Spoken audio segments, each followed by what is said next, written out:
Assalamu alaikum ardaqtуу zamandaşlar, mekendештер, amansızdarбы?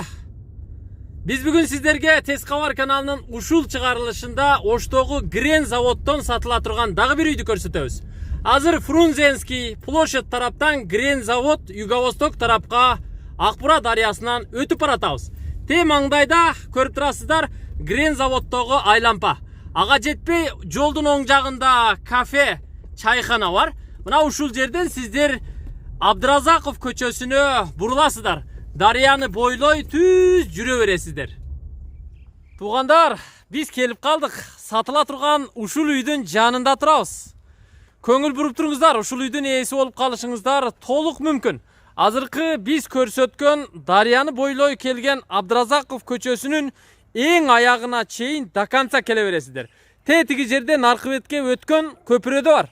Köprüden ötpöy түз өтөсүздөр. 50-70 метр өтсөңүздөр жолдун сол тарабында ушул үйдү көрө аласыздар. Үйдүн ээси менин жанымда. Азыр өзү айтып берет, баарын көрсөтүп берет. Ассаламу алейкум, амансыз бака? Алейкум салам. Иштериңиз жакшыбы? Шүгүр, Аллага шүгүр. Жалпы канча комната бул үй? 3 комната, негизи. 3 комната. Бир спальный, анан зал, кухня бар. Ошол. Холлу, топлый пол. Жакшы. Азыр кирип көрөбүз. Крышасы жашыл түстөгү тыныке менен жабылыптыр. Сырты бир катар декор болуптур. Дарбаза коюлуптур. Бул көчө Абдразаков көчөсү үйдүн ар жагы менен бурулуп тетиги нары төргө чейин дагы барабы? Жол бар, ооба. Жакшы. Нарака чейин дагы барат экен. Ал жакта үйлөр да бар да, Ооба. Мына бул дарыянын боюнда бактарактар турат. Ооба. Туш-тушуңуздарда кошумча жер бактарак барбы жокпу? Сизде барбы жокпу? Менде бар 2 сотик бактарагы бар. Ошо сиздикиби? Меники общий. Тетиги бурчтан бер жагы. Ооба. Куурма, шабдолы, анар, анжир. Ошол Кайнолу да бар экен, Кайнолу да бар. Примерно канча сотик чыгат? 2 сотик ашыгыраак чыкса керек. Дарыяга чейин да? Ооба. Акбурага чейин. Көрдүңүздөрбү? Үйдүн маңдайында жолдун берки бетинде дарыянын жээгинде туугандар 2 сотик кошумча жер участогу да бар экен.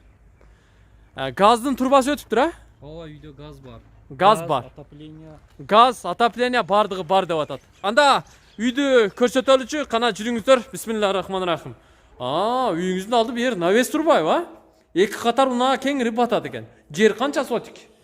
Жери 8 сотик. 8 сотик. 8 сотик кеңири турбайбы? Тетиги төргө чейин уланат экен да, Ооба. Жакшы. Үйгө киргенде, үйдүн короосуна киргенде, дарбазадан киргенде туугандар 2, 3, 4 унааны ушул жерге катар койсоңуздар болот экен. Үстү бүт навес, айланасы пескоблок менен бүт тосулуптур. Мына бул да навеспи кошумча? Ооба. Көмүркана. Көмүркана. Жакшы. Көмүркана, отункана, навес экен. Биз үйдүн астына келдик, көрүп турасыздар. Бул астанасы, тепкич ушул жерде, негизги эшик ушул жерде, үстү козерок навес болуп жабылыптыр. Үйдүн алдындагы навес көрүп турасыздар ушул, площадка. Күнгөй бет курулган үй экен. Анда кирели дагы үйдү көрүп чыгалы. Жалпы 2-3 бөлмөлүү үй экен. Бисмиллахиррахманиррахим. Биз прихожкага келип калдык. Негизгиси пластик эшик экен. Үйдүн ичине кирип баратабыз. Бул үй буюрса сиздердики болот. Бисмиллахиррахманиррахим. Бул жер холбу? Ооба, хол. Хол. Холду көрдүңүздөрбү? Сырттан киргенде эле оң тарапка буруласыздар. Жумшак эмеректер коюлган, Г-образный. Туурасын көрүп турасыздар 3,80, ал эми узундугу 8 метрден ашыгыраак экен бул холдун. Биз турган жерге чейин уланат экен. Теплый пол деп атасыз, иштеткен экенсиз, Теплый пол уже Азыркы күндө иштеп турат. иштеп атат. Тапанга сразу ысык урду. Бул хол туугандар. Холдон эле ар бир бөлмөлөргө бирден эшиктен кирип чыга берет экенсиздер. Эң чекеден оң тараптан баштайм. Бул жагы кухня го, Ооба. Кухня. 2 канаттуу чоң эшик экен. Эшиги Г-образный формада көрүп турасыздар. Көк түстөгү кухнянын эмеректери коюлуптур. Бир чекеден көрсөтөйүн. Фартугу бая жылмакай каражат экен, Ооба. Газ киргизипсиз. Газ киргизилген. Газ электропечка бар, үстүндө вытяжкасы менен тамак бышырганга жай бар экен, көрүп турасыздар. Кухнянын ички аянты 3,5 4,5 экен. Отопление да бар турбайбы, Темный печка да бар, отопление. Котельный, сапог печка коюптур. Буну эмне менен, көмүр менен ысытасызбы? Көмір, электричка. Электрический дагы. Тетиги жерге газдын трубасы келиптир. Газ менен дагы ысытса болушу мүмкүн. Горелка коюп, Болот. Жакшы.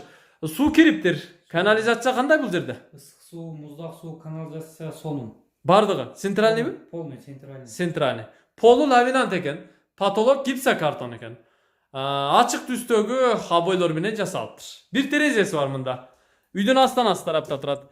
Кийинки ортоңку эшикке кирели, бул пластик эшик менен кирсе болот экен. Бул жагы санузел турбайбы, Санузел.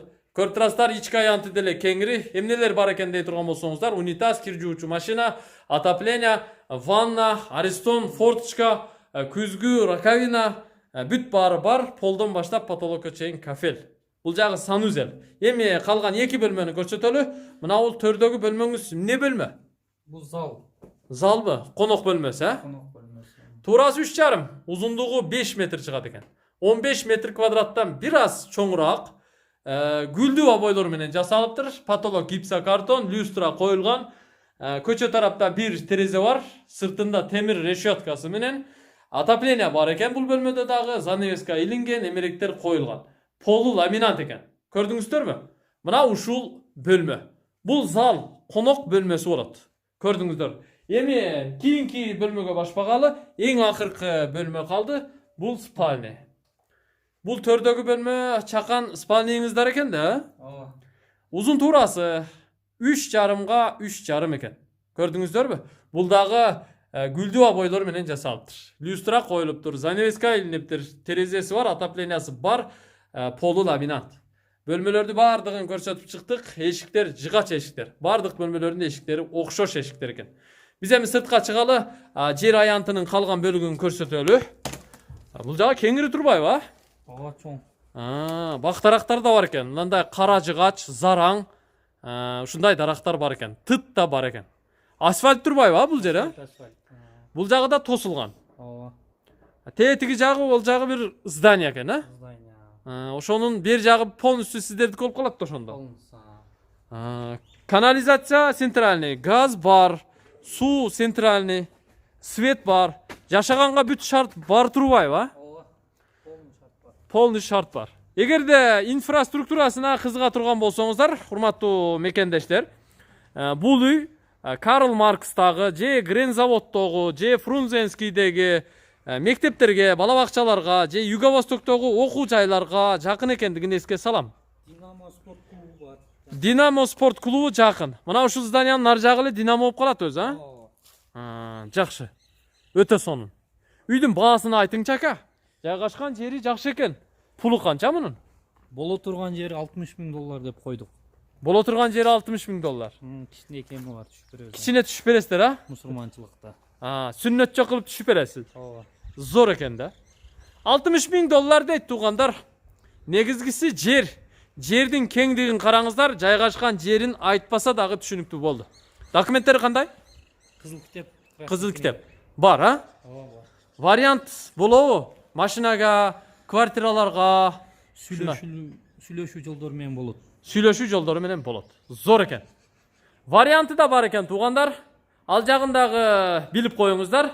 Сиздер бул чыгарылышта Оштогу Грензаводдон, тактап айтканда Акбура дарыясынын жээгинен Абдыразаков көчөсүнөн дагы бир сатыла турган үйдү көрө алдыңыздар.